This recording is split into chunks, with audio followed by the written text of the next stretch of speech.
Ayomiko Alao reporting for Wizomia Television. Government stops construction of shopping complex in Ogun School. One of 85 Zamfara abductees escapes from bandit camp. Sudan's army allows evacuation as fighting resumes after ceasefire. The Ogun State government has distanced itself from the construction of a shopping complex inside the compound of a primary school in the state. The government said it had stopped the controversial project after its attention was called to it.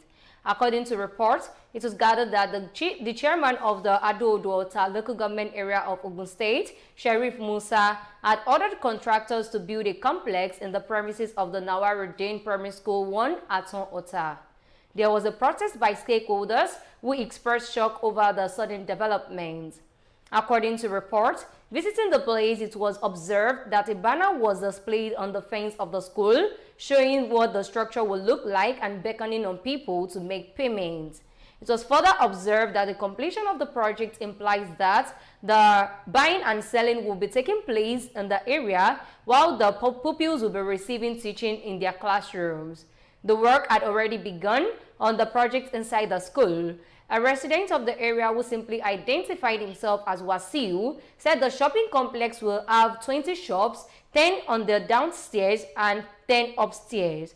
When contacted, the State Commissioner for Education, Science and Technology, Professor Abayomi Arigbabu, confirmed the incident. Arigbabu, however, said he had stopped the chairman from going ahead with the project. Also reacting to the allegation, the chairman confirmed that he initiated the project. Musa, however, said the contractor acted in haste. He said, I also engaged some CSO in Ogun State where I state that the contractor acted in haste and I only gave verbal consent for the exercise to begin. We are yet to seek the necessary approval from other agencies concerned. One of the 85 kidnapped victims of Wanzamai village in Safe local government area of Zamfara state, Zainab Abdullahi, has escaped from the bandit camp and returned home. The remaining 84 are still in captivity. Speaking to the Punch on the phone late Friday night, an indigene of the area, Abubakar Nahala, said Zainab escaped on Friday night and has been returned to his parents in the village. Naala said Zainab was among the kidnapped girls who were assigned by the bandits to fetch firewood to cook for the victims in the bandit camp.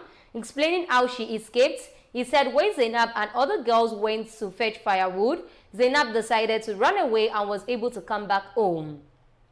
Nahala said the young girl was well and hearty, although she looked pale. Bandits levy abductees family 850,000 naira for destroyed motorcycles. He expressed disgust over the refusal of the bandits to release the abducted persons, despite the 3 million naira they collected from the Wanzamai community. Recall that the bandits had levied the Wanzamai community the sum of 3 million naira to release the 85 kidnapped victims, but after collecting the money, the bandits insisted that they have additional money to be paid. The bandits has also insisted that the military personnel deployed to Wanzamai military village should be withdrawn from the village. But the State Commissioner for Security DIG Maman Safe, retired, told the Punch that the state government would not withdraw the military personnel attached to the village. Sudan's de facto president and commander-in-chief of the army, Abdel Fattah al-Burhan, has agreed to the evacuation of citizens and diplomatic representatives from the embattled country. An army spokesman said in a statement on Saturday that the United States, Britain, France, and China would begin evacuating from the capital Khartoum in the coming hours using military transport aircraft. Al-Burhan had pledged to facilitate and guarantee the evacuation to provide the country with the necessary support to ensure this, the spokesman said. A Saudi Arabian delegation has already been evacuated from the eastern city of Port Sudan, he said, adding that a Jordanian delegation was also to be flown out of Port Sudan later on Saturday. The army was in control of all airports in the country except those in Khartoum and the town of Njala in the South Darfur region, Al-Burhan told Arabic television station Al Arabiya. The country's de facto president said he remained in control of the army and would only let his rival and former deputy Mohammed Hamdan Daglo, the leader of the powerful paramilitary group RSF, get away in Kafin. Fighting broke out in Sudan about a week ago between the country's two most powerful generals and their respective military units. According to the World Health Organization, at least 413 people lost their lives and more than 3,500 have been injured since the fighting began.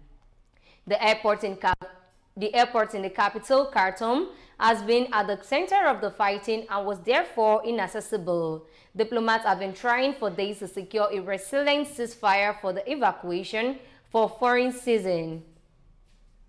On a Saturday morning, Khartoum was bombed again. A reporter at the scene told DPA shots rang out on the city, and eyewitnesses writing on Twitter reported explosion in the capital. Here are the headlines again. Government stops construction of shopping complex in Ogun School. One of the 85 Zamfara abductees escapes from bandit camp. Sudan's army allows evacuation as fighting resumes after ceasefire. Thank you very much for staying tuned with us. I am Ayomiku Alao.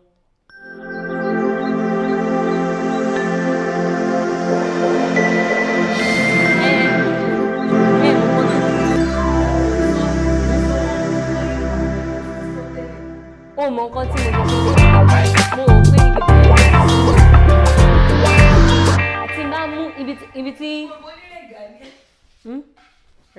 No,